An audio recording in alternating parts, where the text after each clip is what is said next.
So this is a great exercise to help build the chest called the ring dips, basically. So it's different from bar dips in the sense that you're not using a bar, and it's also a little bit more challenging because you actually have to stabilize yourself with your hands on the rings, which if you're not used to can take a while to even figure out how to balance yourself that way. So I'll demonstrate what it looks like, and then I'll also show you how you can use the resistance band to help build the strength to be able to do a full range rep without the use of one.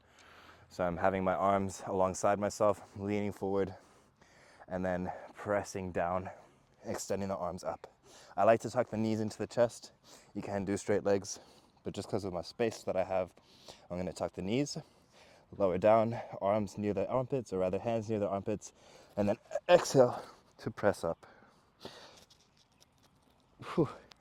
So I've already done a few reps of those, but I'm quite tired now. But the main idea is that for me, by leaning forward like that and tucking my knees into my chest, I'm placing most of the emphasis on the chest where I feel it really on the inside.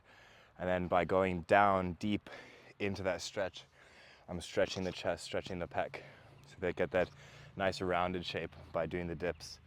And then if you want to, say you've never done this before and you're struggling to just even hold yourself up, the use of resistance bands can significantly help you get to that point. So, I first started out using a very strong resistance band, and then with time, with effort, with practice, I was able to get down to nothing. So basically I want to loop one end around the bottom, or the bottom of the ring, and then the other end I'm just going to feed it around, wrap it around like so, and then use my palm to hold it in place. So it looks like that. So palm, palm, and then placing one knee through onto the band, press myself up, other knee through, and then holding myself upright. So even just try to hold this. Then from there, lower down for the rep. Press up and lower. Press and lower. So it's really difficult.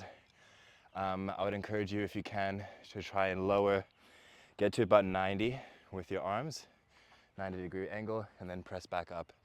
Only after some time, try to go really past 90, so the chest, where you're basically your hands in line with the armpits, then press up on the exhale.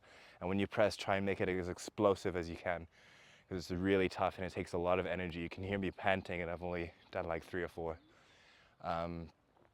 So yeah, give it a try. It's really tough.